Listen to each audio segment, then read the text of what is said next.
Olá, tudo bem? Sou André Moleiro e aqui é mais um episódio do podcast Eficiência Operacional Ágil. E aí, eu quero trazer hoje para vocês um tema que é para desmistificar um pouco do que é o ágil, aonde aplicar o ágil, tá? Eu vejo muitas pessoas me perguntando se dá para aplicar em qualquer ambiente, em qualquer empresa, em qualquer situação. Eu aplico ágil para a vida, aplico ágil no meu dia a dia, tanto no trabalho quanto na vida pessoal. Então, quando você colocar práticas de ágil na sua vida, na sua empresa, no seu ambiente, você vai ver como que é diferente. Então, isso eu quero trazer para vocês como trazer eficiência. O que é eficiência? Eu faço líderes ágeis criar eficiência nas suas empresas. Então, todo um modelo, todo um conceito que eu aplico tanto no dia a dia. Mas hoje eu quero falar exclusivamente de como aplicar além da TI. Então, empresas que aplicam, vou trazer cases, situações que vão ser bem legais para vocês aí, nesse contexto que vocês aplicam no todo dia.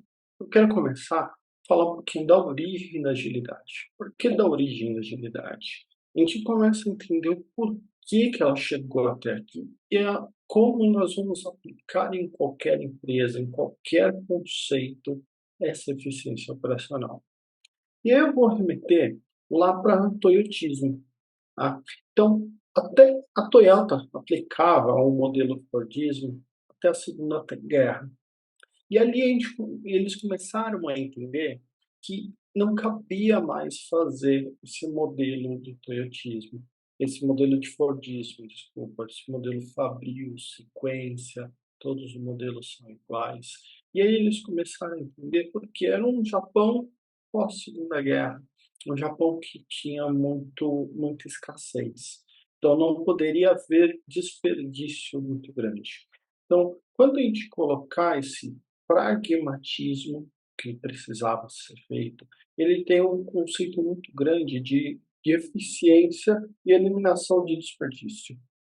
E aí, eliminando esse desperdício, ele começa a trazer o conceito de just time, fazer exatamente a demanda que precisa ser feita agora para atender ao cliente. Então, o cliente precisa disso, a gente precisa atender. O que ocasiona isso? A eliminação ou a redução do estoque.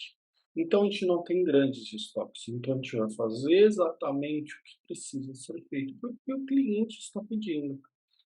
Aí a gente traz a melhoria contínua do japonês, o Kaizen, que muito nós utilizamos. Então, a gente já está falando sobre Just Time, já estamos falando da melhoria contínua, então sempre estamos nos inspecionando para poder melhorar.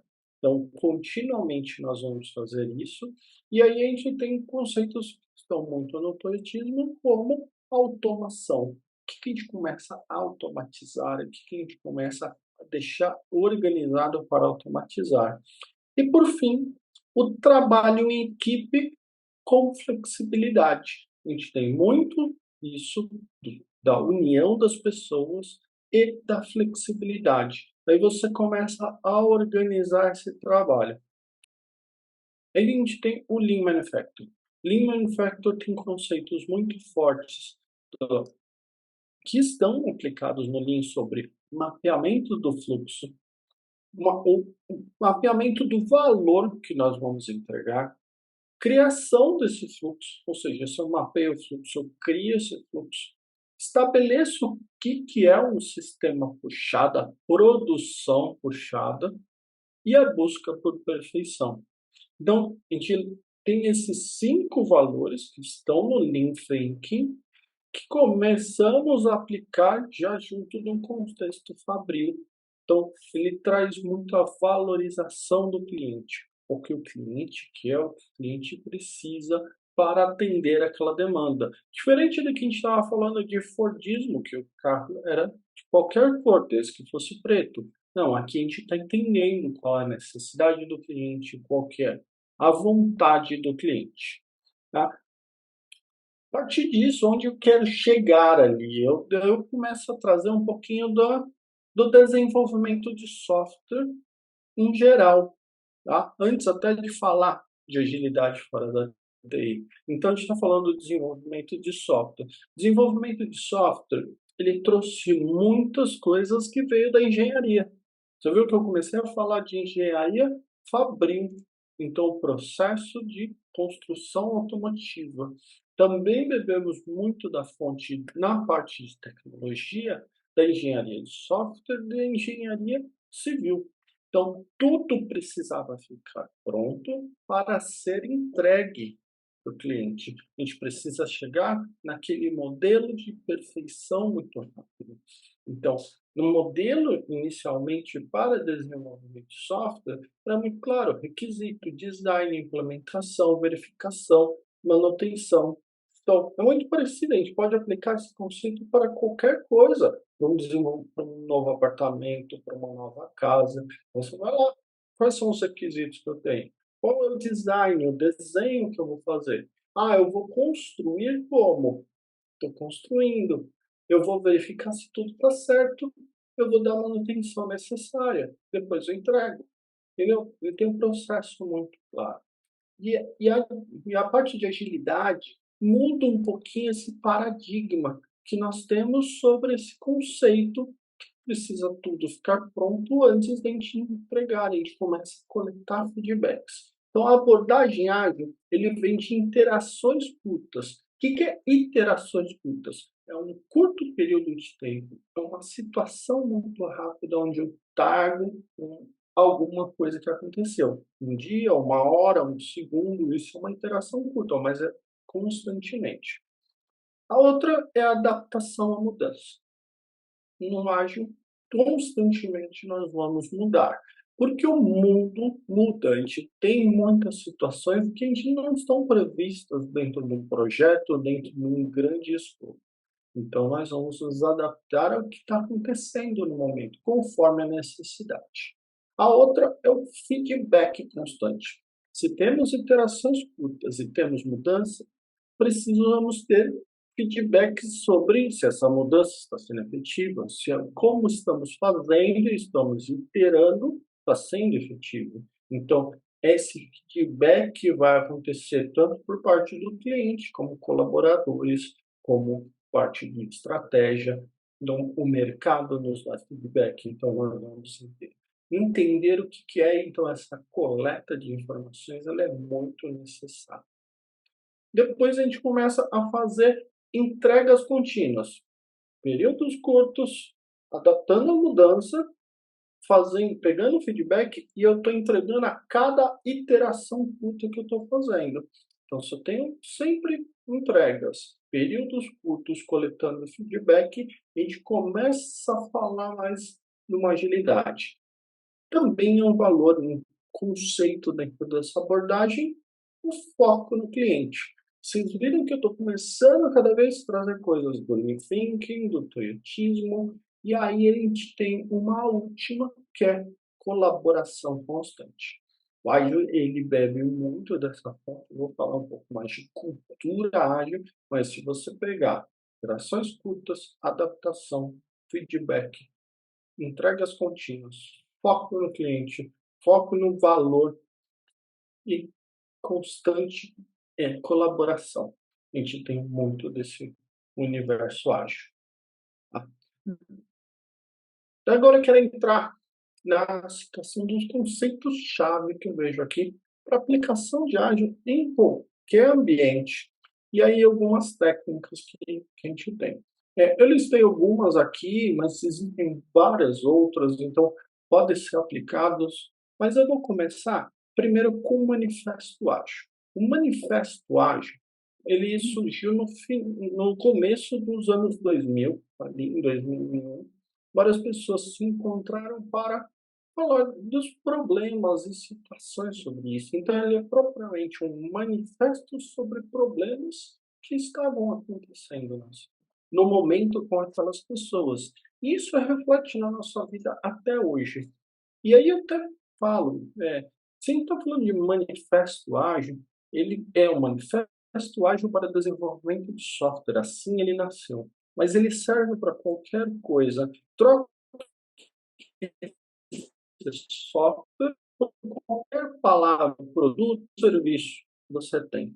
Então, você pode aplicar isso no seu contexto. E aí a gente tem 4 itens desse manifesto. O primeiro são indivíduos e interações mais que processos e ferramentas. Então, a gente entender que a pessoa está à frente mais do que um processo, do que uma ferramenta. A gente não precisa seguir o processo propriamente dito para ter uma interação melhor. Interação, não iteração. É diferente. Então, nós estamos interagindo. Lembra que um dos valores é colaboração. A gente está falando muito disso. Então, quando a gente tem essa abordagem ágil, estamos colaborando mais do que chegando e falando, pô, tá aqui no papel, a gente tem que seguir.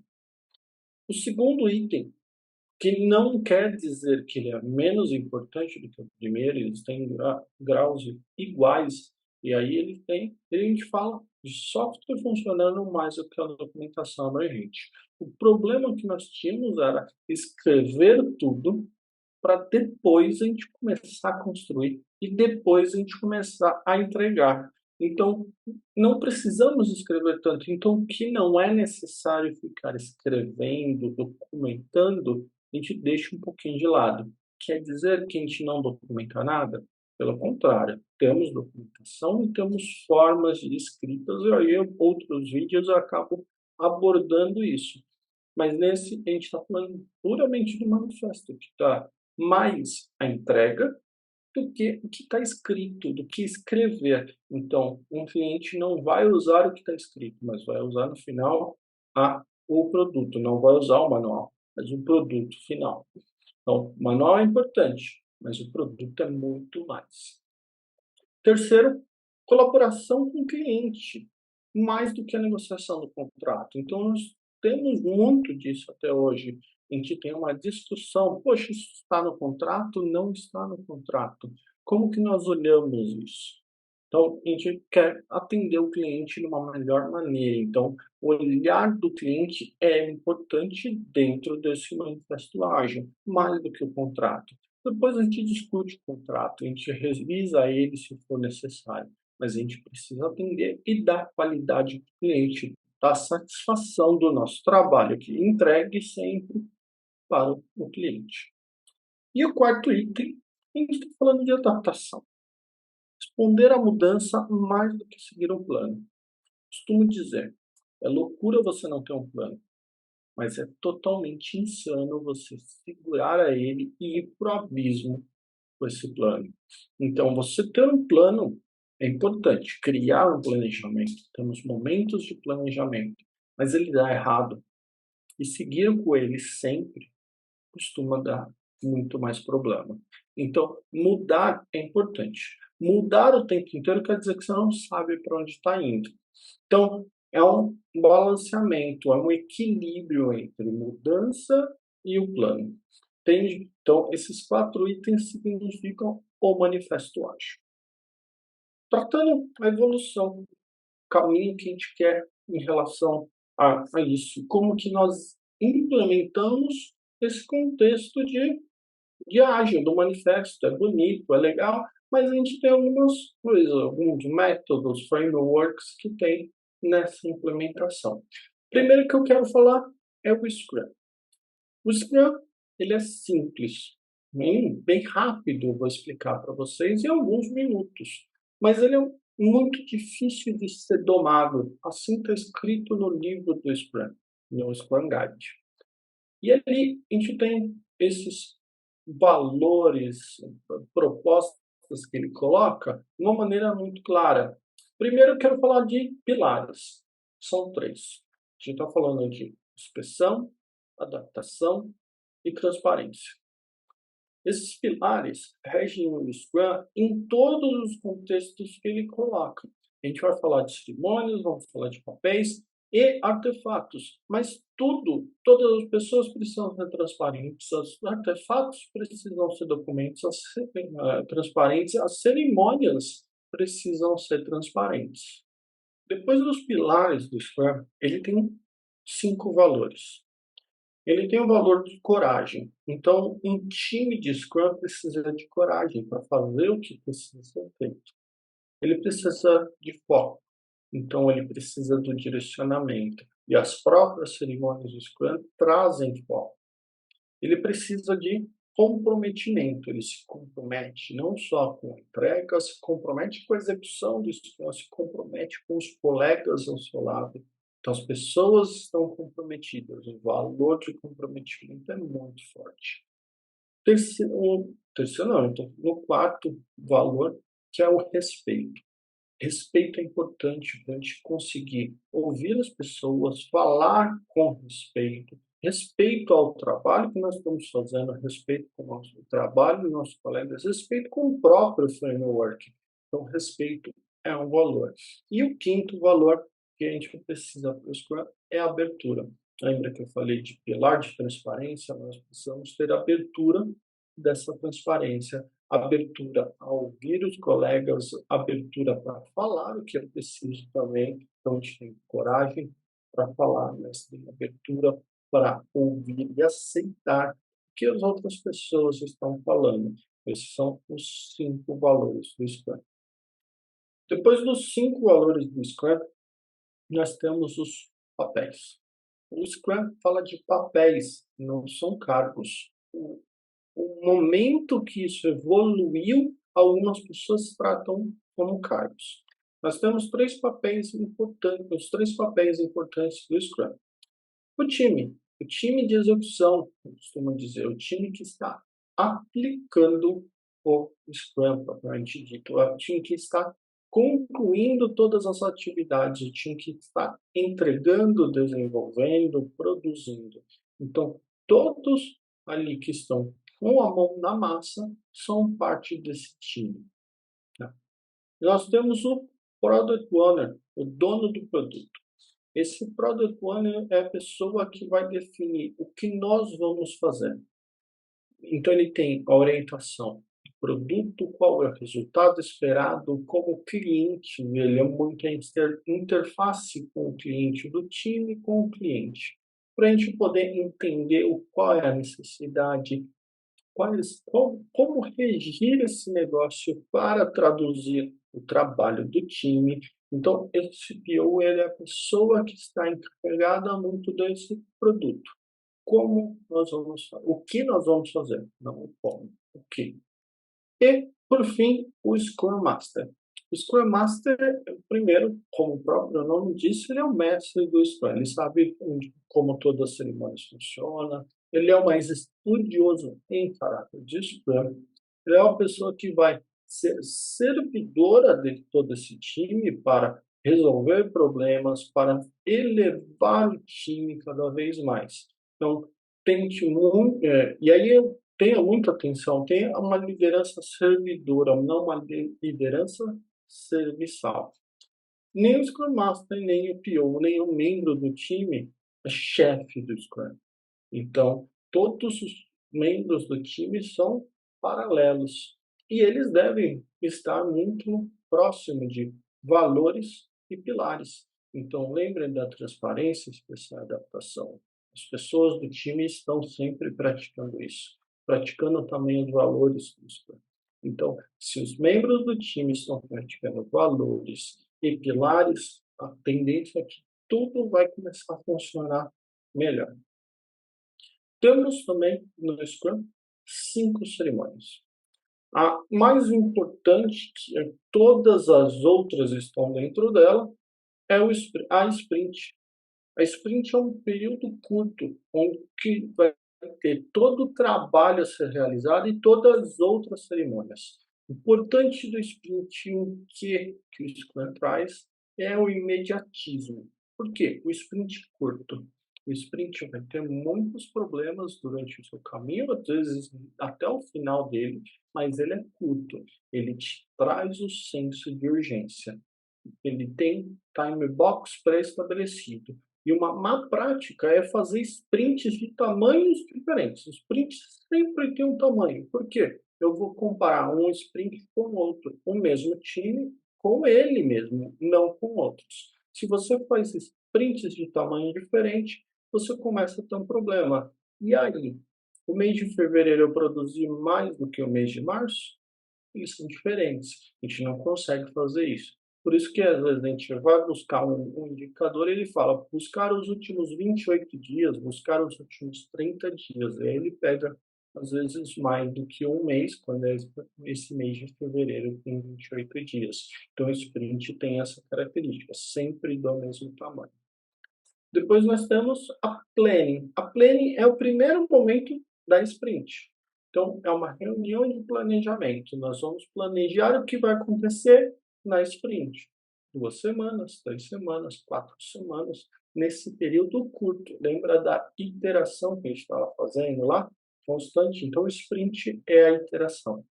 Através do planejamento, a gente vai saber o que nós vamos fazer, que é priorizado pelo Product Backlog, pelo PO, pelo Product Owner. Product Backlog é o trabalho que o PO faz em tamanho artefatos, já vou falar. Temos a Daily Scrum, que é diária, conhecida como Daily, todo mundo fala, dura 15 minutos, é uma reunião estratégia que vai dar seu passo a passo do dia. Se a gente está no caminho certo para alcançar o objetivo da sprint que foi dado na planning, se a gente vai conseguir chegar até amanhã sem maiores problemas, se eu tenho um grande problema para resolver, tudo isso é discutido na daily.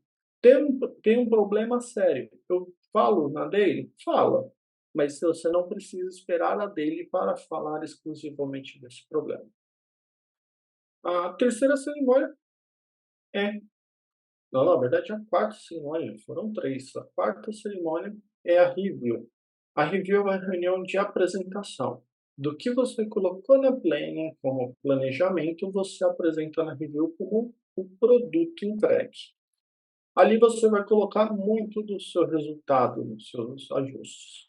E, por fim, a retrospectiva. Retrospectiva você vai falar do que você vai fazer, do como você ajustar o que você fez, mas como você fez. Ajustar um momento as pessoas, interlocução. Então, todas as cerimônias que eu falei, elas são de inspeção e adaptação com transparência. Mas a retrospectiva é puramente isso. Tá? Então, esses são as cerimônias. Por fim, eu falo dos artefatos do Scrum. Então, tem o Product Backlog, que é onde a gente quer chegar no produto. O Sprint Backlog é onde a gente quer chegar com o Sprint. E o incremento é o resultado do Sprint. Então, esses são o conteúdo do Scrum. Outro método que é muito utilizado é o Kanban. Ele tem alguns princípios básicos. A gente tem uma grande diferença. O quadro Kanban, que é o quadro e a visualização, e o método Kanban. Aqui eu vou falar do método Kanban. Primeiro, o benefício que ele tem ali é a melhoria contínua através da visibilidade. Ele reduz tempo de ciclo, tem flexibilidade, promove melhoria contínua. Ele tem base muito do visualizar o trabalho, o fluxo explícito, o IP, que é Work in Progress, limitar ou você colocar mais o IP para trabalhar, a comunicação à vista e, lógico, a melhoria contínua, que também está no Scrum através da retrospectiva, mas aqui a gente está um pouquinho diferente. O Scrum tira muito benefício do feedback loop. Feedback looping é o momento de ajuste do processo, é o momento de melhoria de comunicação para promover a adaptação. Então, se você tem isso sobre esse momento constante de feedback, ele vai fazer esses ajustes de fluxo, ajuste de comunicação, ajuste das pessoas ali. Uma outra teoria dentro do Kanban que ele se utiliza muito é a teoria das filas. A teoria das filas ele fala muito do gerenciamento do trabalho em progresso, então é o IP, então ele tem para execução uma limitação, ele vai ter um máximo que você pode fazer, para quando você está ideando, criando coisas, você tem um máximo mais alto e tem um mínimo de coisas também fazendo ao mesmo tempo, porque quando você está num momento de inception, um momento que você está criando ideias, você vai descartar, você pode descartar, então você coloca muitas ideias. A outra é prever tempo do fluxo. Você sabe esse fluxo e você tem formas de prever esse tempo. Você tem indicadores que prevê o tempo que alguma coisa passa pelo fluxo. E isso, na teoria das filas, pode ajustar a expectativa, a previsibilidade. Então, você tem previsão desse tempo do fluxo. Automaticamente você começa a identificar gargalos desse fluxo. Então, se você faz essa teoria de filas, você começa a também identificar gargalos. Você tem o tempo, sabe se em quais etapas desse seu processo, desse seu fluxo, você vai ter gargalos e ele vai demorar mais. Então, é a mesma coisa que um rio. Se ele afunila, ele vai começar a encher muito. Se ele se expande, ele vai ficar mais vazio. Então, tem que pensar um pouquinho sobre isso, olhar para a teoria das filas quando a gente está falando do método Kanban. Não é só fazer o quadro. Um outro item também que é muito legal, eu gosto muito do Kanban e como ele utiliza, é o System Thinking. Então, é um pensamento sistêmico. E ele tem alguns padrões para se olhar isso. A primeira, ele vê o quadro completo. Ele olhando o quadro completo, ele vai ajustar, ajudar ali na identificação de áreas. Então, ele pode usar onde a gente tem fluxos cruzados. Então, a gente tem um fluxo trabalhando com o outro. Então, a gente pode ajustar outra área também. Outro benefício do System que ele usa é a identificação, relação de causa raiz e efeito. Então, se a gente muda um local no fluxo, ele vai ter efeitos em outros locais. E aí, praticando o System Thinking, você tem muito claro o que vai acontecer, o que pode acontecer, não claro que vai acontecer, mas o que pode acontecer e situações ali particulares disso. Outro conteúdo que eu venho trazer para vocês é o MVP. Dá para aplicar em qualquer empresa, em qualquer contexto, assim como Scrum e Kanban. E o princípio do MVP é o foco no aprendizado, rapidez e economia. Ele traz interação muito rápida e adaptação. Ele é o mínimo valor viável. Então, você vai colocar isso muito rápido para experimentar. Então, tenha consciência que o MVP ele não é perfeito. E tenha claro quais são as limitações desse MVP. Às vezes você vai lançar um produto num modelo menor, num conceito menor, para validar se realmente tem interesse do cliente, validar se ele vai aguentar a situação. Então, isso é um MVP. Um case muito grande sobre MVP é da Nova Interlave Táxi. Você entrava no aplicativo, solicitava um táxi e ali caía na mesa de uma pessoa e a pessoa ligava para um taxista, para empresas de táxi que estavam disponíveis ali na região e enviavam o táxi. E ali no aplicativo era retornada a informação de qual táxi ia pegar a pessoa. Então, isso é o primeiro, não o primeiro, mas é um case famoso de MVP que foi utilizado no Brasil. E se vocês repararem, tem muito pouco de tecnologia. Então, colocar isso ficou muito claro para as pessoas ali. Fica evidente quanto temos de benefício. Mais um conteúdo que quero trazer para vocês é OKR.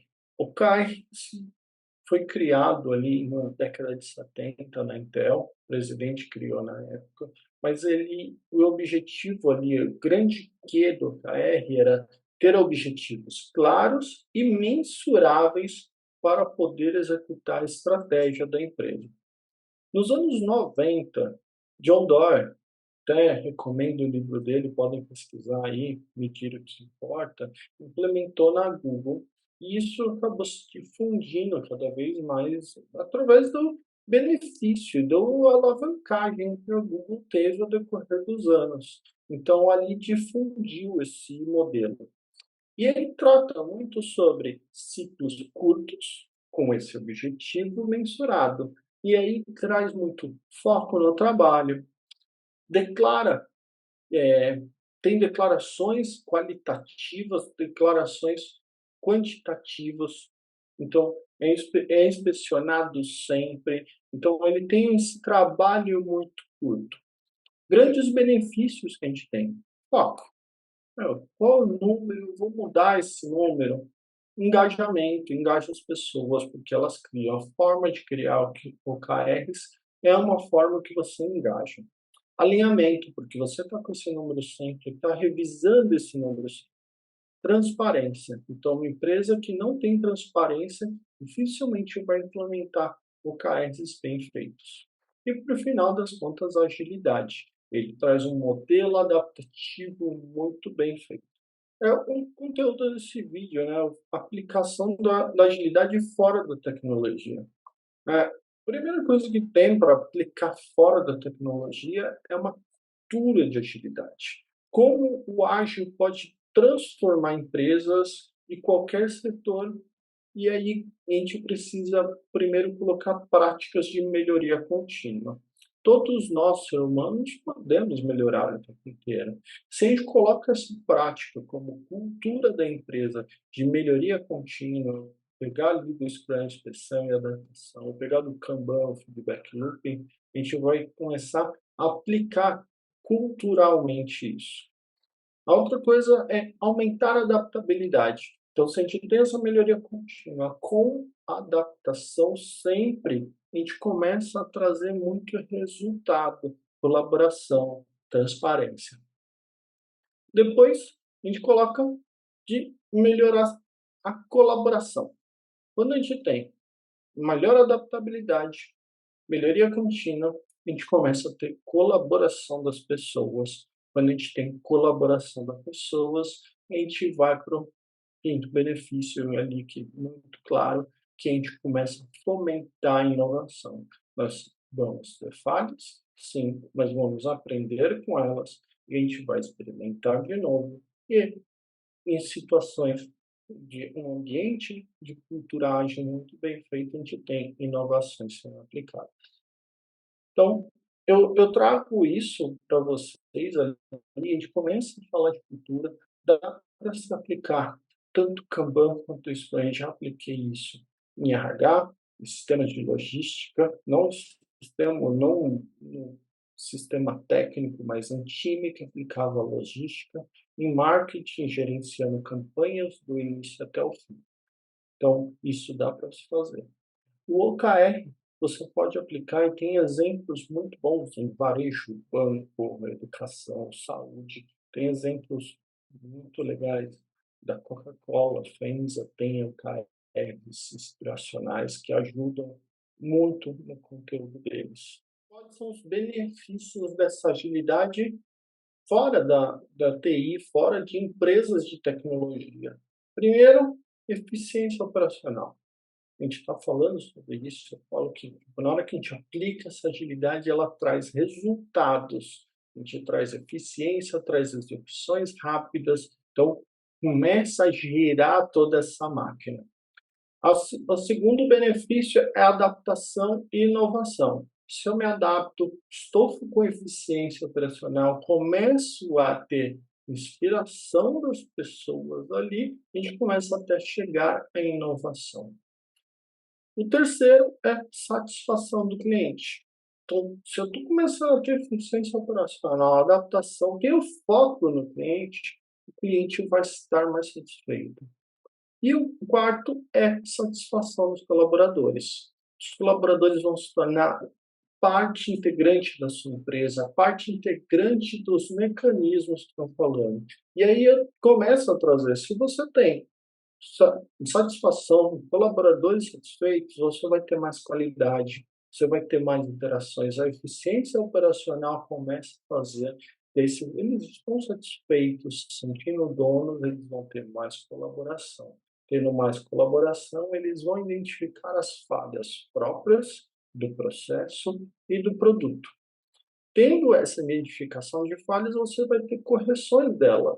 Então, você tendo correções do processo, fazendo um processo lean, como está escrito lá em cima, como eu coloquei para vocês, você vai ter mais resultados vindo. Então, você tem um bottom line muito bem planejado, executado. Então, a adaptação vai começar a dar resultados de eficiência e você tem um ambiente muito melhor de satisfação do cliente e do colaborador.